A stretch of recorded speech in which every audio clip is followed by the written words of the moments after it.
Nahiga na ako sa aking kama pagkatapos kong maglinis ng katawan. Grabe at sobrang bigat ng tiyan ko. Marahil siguro ay napakadami kong kinain kanina. Sa buong buhay ko ay ngayon pa lang ako nakakain ng ganoon, karami at kasarap. Iba pala talaga kapag pangmayaman ang pagkain sobrang sarap. Nagulat naman ako at biglang kinabahan dahil hindi si Harvey ang nag-text sa akin kundi si Sale. Magkita tayo bukas sa dati nating pinupuntahan sa Yata Park. Huwag kang mag-alala. Gusto lang kitang makausap. Congrats pala sa inyo ni Harvey. Good night. Text sa akin ni Sale. Hindi ko naman maiwasan ang sarili ko na isipin kung anong pag-uusapan namin bukas. Siguro ay tungkol iyon sa aming dalawa. Lalo naman akong kinabahan dahil hindi ko alam kung ano ang magiging reaksyon niya. Magagalit ba siya? Nasaktan ba siya kanina? O hindi naman niya iyon ininda? Hindi ko alam. Bakit ba ang sarili ko ang tinatanong ko kung si Sale lang naman ang makakasagot? Sinusubukan kong matulog ngunit hindi ko magawa. Hindi ko alam kung dapat ba akong kiligin dahil kami na ni Harvey o makonsent siya dahil kay Sale. Hindi ko magagawang makatulog kung sasarilihin ko lang ang problema ko, kaya tinawagan ko si Jade at mabuti naman ay sumagot ito. Sinubukan kong tawagan si V ngunit hindi na niya ito sinagot. Marahil ay tulog na ito dahil sa pagod.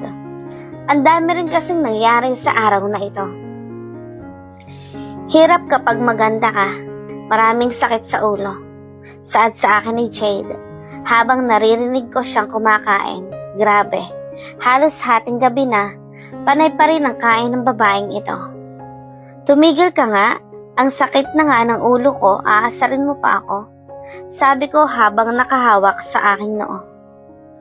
Pero seryoso, harapin mo si Sale. Kailangan niya ng paliwanag. Huwag kang kabahan dahil hindi naman yung test or exam. Dahil walang tamang sagot. You just need to say the truth. Kung mahal ka ni Sale, maiintindihan ka niya. Seryosong sabi sa akin ni Jade. Sa wakas at nagseryoso na rin ang babae. At ngayon ko lang siya narinig ng ganito kaseryoso. Paano kung hindi ka niya maintindihan? Paano kung nasaktan pala siya? Anong gagawin ko? Sunod-sunod na tanong ko kay Jade. Hindi ko na mapigilan ang sarili ko na mag-overthink dahil kinakabahan talaga ako. Hindi ko masasagot ang tanong mo kung meron mang makasasagot niyan ay si Sale at hindi ako. At saka ano ka ba? Mabait na tao si Sale. Hindi naman siya isip bata para hindi maintindihan ang sitwasyon. Pagpayo ulit sa akin ni Jade. Huminga naman ako ng malalim at napatingin ako sa kalangitan kung saan nagliliwanag ang mga bituin. Tama si Jade. Maiintindihan ako ni Sale. Hindi ko kailangang kabahan dahil magiging maayos ang sitwasyon bukas. Sisiguraduhin ko ang sarili ko na wala na akong problema bago matapos ang araw bukas. Hoy babae, andyan ka pa ba? Baka tinulugan mo na ako. Biglang saad sa akin ni Jade kaya napatigil ako sa pagtitig sa kalangitan. Ngumiti naman ako at nagsalita. Ang galing mo palang mag-advise. Saan mo natutunan yan? May jowa ka siguro, no? Kayo na ba ni Miles? Pangaasal ko pa sa kanya. Narinig ko naman ang pag-angal niya at ako naman ay tumawa ng tumawa. Hindi Nakakaloko kaya ang lalaking iyon. Hindi nagsasalita. Palagi lang akong sinusundan. Natatakot. Pag-angal pa ni Jade. Napangiti naman ako dahil alam ko namang may gusto rin itong si Jade kay Miles. Sadyang mas priority niya lang ang pagkain. Ito rin kasing si Miles ay napaka-torpe at tahimik. Walang dudang binansagan itong campus nerd. Dahil sa pagiging nerd nito. Pero kahit nerd ay hindi pa rin maitatanggi ang kagwapuhan ng lalaking iyon. Maraming babae pa rin ang naghahabol kay Miles. Sige na nga, sabi mo Bye na Jade, matutulog na ako. Salamat sa payo, good night. Pagpapaalam ko sa kanya, nagpaalam na rin siya sa akin. Sa huling pagkakataon ay tumingala muli ako sa kalangitan at pinagmasdan ang kagandahan ng mga bituin at buwan. Maaga akong nagising dahil hindi rin naman ako nakatulog. Kahit pagod ang katawan ko ay hindi pa rin natitigil ang pag-iisip ko tungkol sa amin ni Zeo. Sana talaga maging maganda na at ayos ang sitwasyon. Naligo ako at nagbihis. Nagsuot ako ng summer floral dress. Simple lang iyon at hindi masyadong lantad ang dibdib ko. Tama lang ang ikli habang bahagyang kita ang kurba ng katawan ko sa dress na iyon. Inayos ko na rin ang buhok ko at nagpulbos lang dahil hindi naman ako marunong mag-makeup. Bumaba na ako upang umalis, ngunit naisipan ko munang uminom ng tubig dahil nauuhaw ako. At pagdating ko naman ay sinalubong sa akin ang aking inay na may malaking ngiti sa kanyang mga labi at tila alam ko na kung ano ang dahilan na mga ngiting iyon. Gising na pala ang maganda kong anak. Blooming ka ngayon ah. Bati pa sa akin ng aking ina. Napakunot no naman ako. Dahil hindi naman ako blooming, bagong ligo lang. Ngumiti naman agad ako at niyakap ang aking ina. At saka nga pala anak, may kailangan kang sabihin sa akin. Biglang sabi ng aking ina, kaya napahinto ako sa pag-inom. Hindi ba sabi mo bakla si Harvey? Paano mo siya naging nobyo? Inakit mo ba katulad ng sinasabi ko sa'yo? Kaya siya bumigay at nagpakalalaki ulit? Sunod-sunod na tanong sa akin ng aking ina at ako naman ay halos maibuga ko na ang tubig na nasa bibig ko nang marinig ko ang mga salitang lumalabas sa bibig ng mama ko. Ano kasi ma? Sasagot na sana ako nang biglang wala akong maisip na palusot. Sorry ma, nagsinungaling ako. Akala ko kasi magagalit ka kapag may kaibigan akong lalaki at baka isipin mong hindi ko inuuna ang pag-aaral ko. Sorry ulit ma. Pagpapaliwanag ko pa at pagsasabi ng totoo dahil wala rin naman akong maisip na palusot at saka pa malalaman pa rin ni mama ang totoo kaya sasabihin ko na ngayon. Nagulat naman ako nang tumawa ng malakas ang nanay ko at lumapit sa akin at niyakap akong muli. Hinimas niya ang likod ko at nagsimulang magsalita. Ano ka ba anak? Hindi ako magagalit.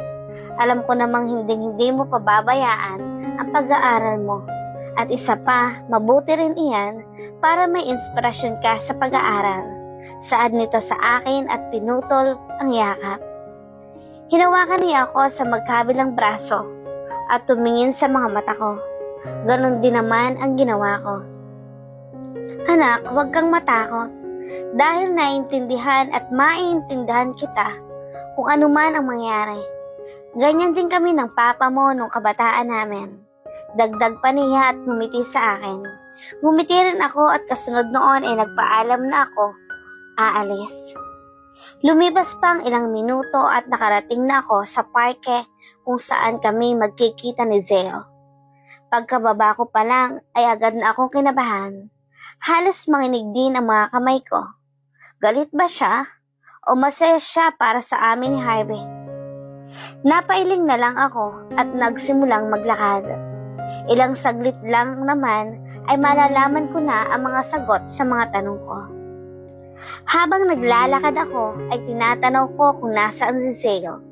Agad ko naman siyang nakita na nakaupo sa isang upuan malapit sa isang malaking puno na mag-isa, kaya dali-dali akong naglakad papunta doon.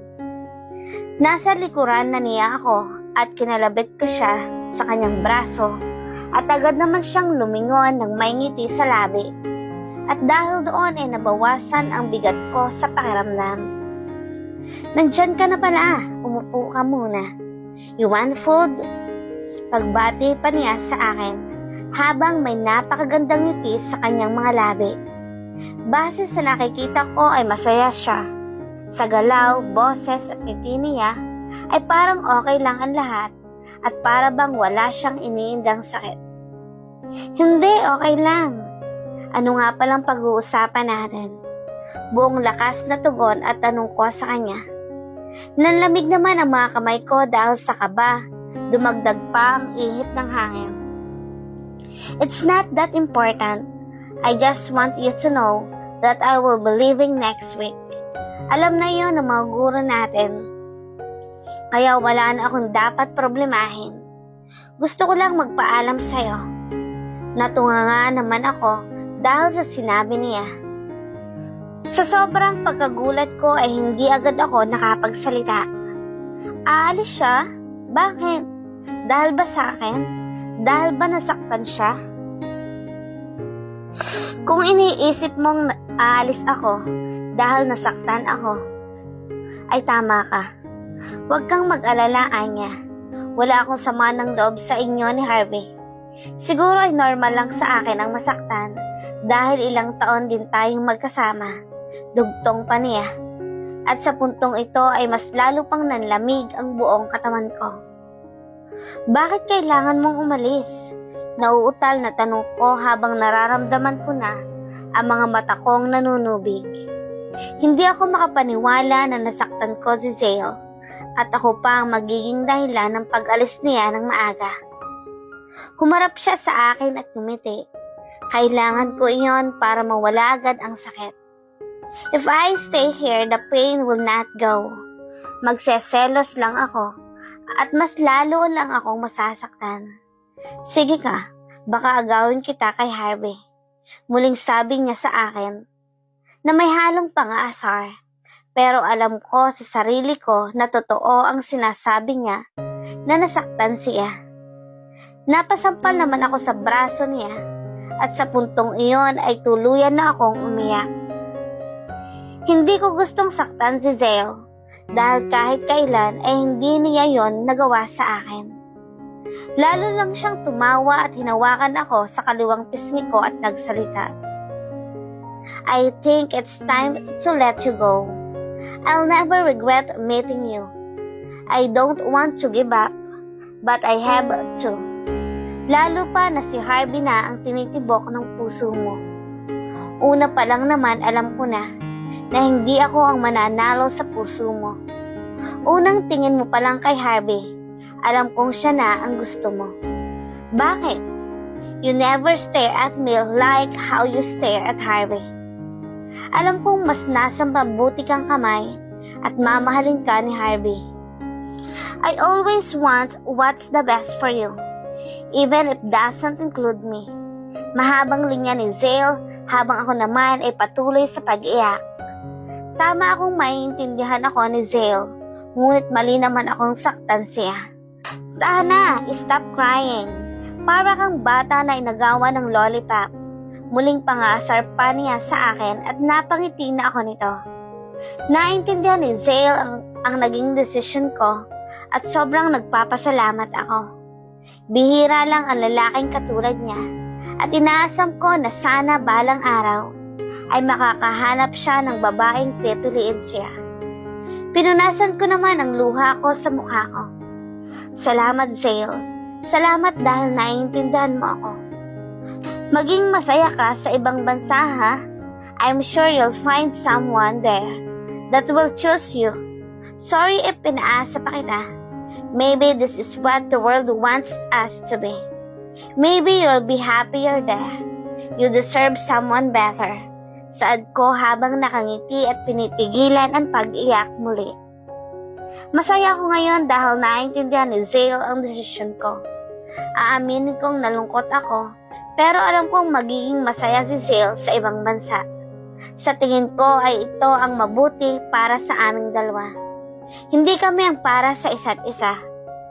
Siguro ay ginamit lang siyang instrumento para mapatunayan ni Harvey ang pagmamahal niya sa akin. At ginamit lang din akong instrumento para makilala ni Zale ang mas makabubuti at babaeng mamahalin niya. See you in 4 years. I can see that you'll be successful by that time. Huwag mo akong kalimutan kapag mayaman ka na, ha? Magiging business partners pa tayo. Huling sabi pa sa akin ni Zale habang nagpapaalam kami sa isa't isa.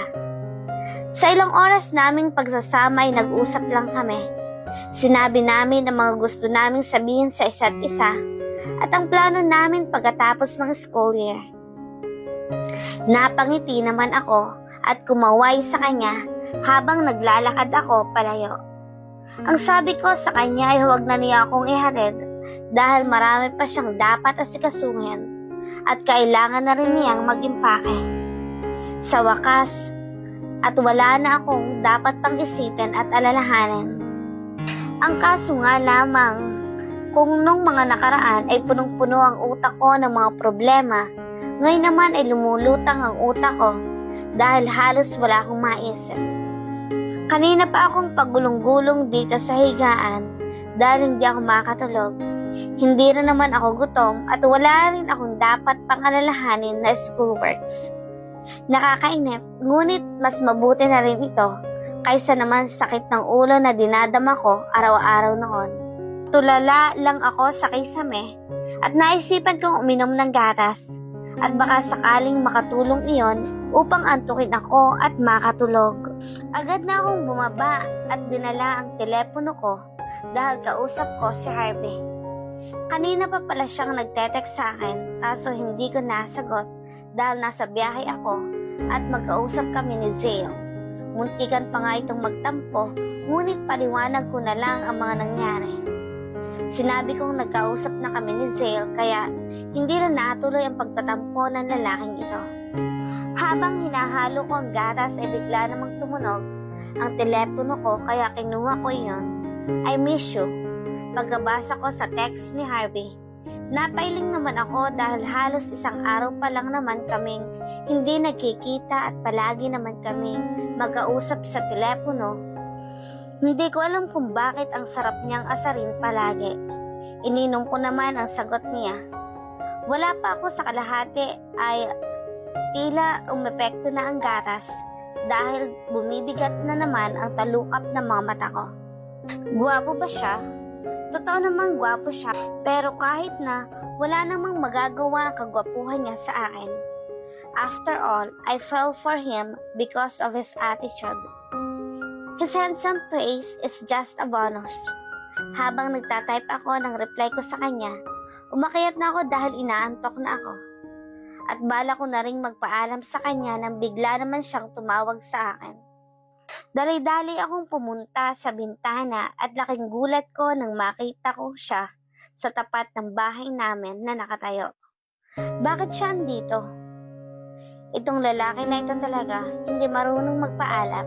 Bigla-bigla na lang sumusulpot sa isang tabi. At saka gabing-gabi na, tulog na ang mama ko at mga kapitbahay namin. Ayaw kong maka-istorbo. Anong ginagawa mo rito? Gabi na. Bakit nasa labas ka pa? Bungad ko sa kanya sa telepono dahil tinatawagan ko siya habang natatanaw ko ang ngiti niya kahit pa sa madilim na lugar.